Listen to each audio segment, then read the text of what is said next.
less than 24 hours since the Eagles wrapped up their dominant win over the Chiefs in Super Bowl 59 in New Orleans. There's probably still confetti on the ground in the Superdome, but there's one group already focused on the next big game. Super Bowl 60 is coming to Santa Clara in 2026. It will mark just the third time the Bay Area has hosted the big game and the second time in Levi's Stadium brief history. So this morning, New Orleans and the NFL handed off the hosting duties literally to the Bay Area Host Committee. John Ramos heard from those in charge of the event who say this time more effort will be made to spread the wealth around. Well, the Super Bowl has officially been passed to the Bay Area, and this time next year, Levi's Stadium will be hosting one of the biggest sporting events in the world. But there's a lot of work to be done in the meantime, and a lot of lessons learned from the last time.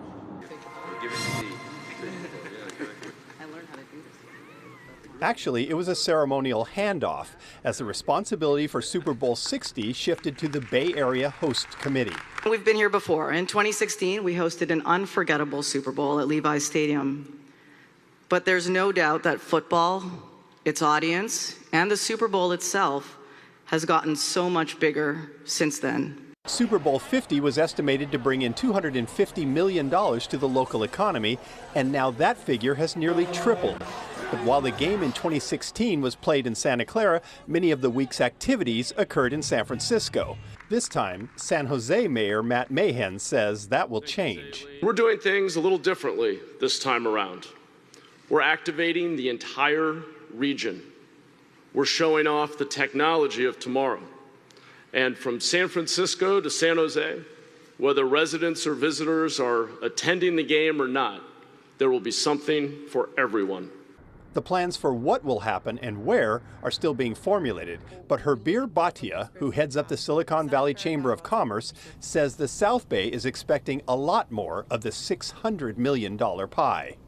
Like, that's a big impact, right? And we hope, as a city of Santa Clara and South Bay cities, that we take a much bigger piece of that pie than we did last time. Last time was literally 7% between us and then 12% between San Jose.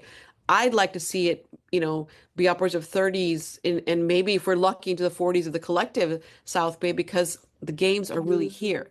And it's not just the Super Bowl. The economic planning will extend to include 6 FIFA World Cup soccer matches in 2026. The first time any region ever has hosted these global events in the same year.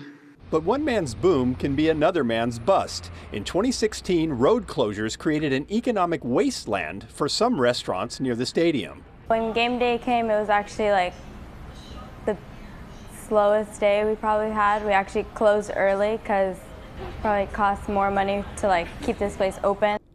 This time they're hoping things will go better. Michael Parrish works at a place called Chicken Meets Rice. He says stadium goers used to prefer hamburgers and hot dogs, but over the years, tastes and their marketing efforts have changed. We didn't used to get a lot of business during the stadium events. We would actually close those days because it would draw so much attention away from us. But nowadays that we've picked up traction, we have 5 different locations now, and our popularity is spread through word of mouth. We always get a lot more business coming in during the stadium events now. Wow. Yeah, so it's changed.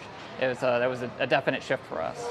They've learned a lot since 2016, and this time in the South Bay, they won't mind if people leave their hearts in San Francisco, as long as they leave more of their money in Santa Clara and San Jose. The host committee has also announced a partnership with Tipping Point, a nonprofit dedicated to fighting poverty. They plan to create a workforce training program for low-income people that will lead to stable, higher-paying jobs after the sporting events are finished. Now, Tipping Point was founded by new San Francisco Mayor Daniel Lurie, who chaired the host committee the last time the Super Bowl came here.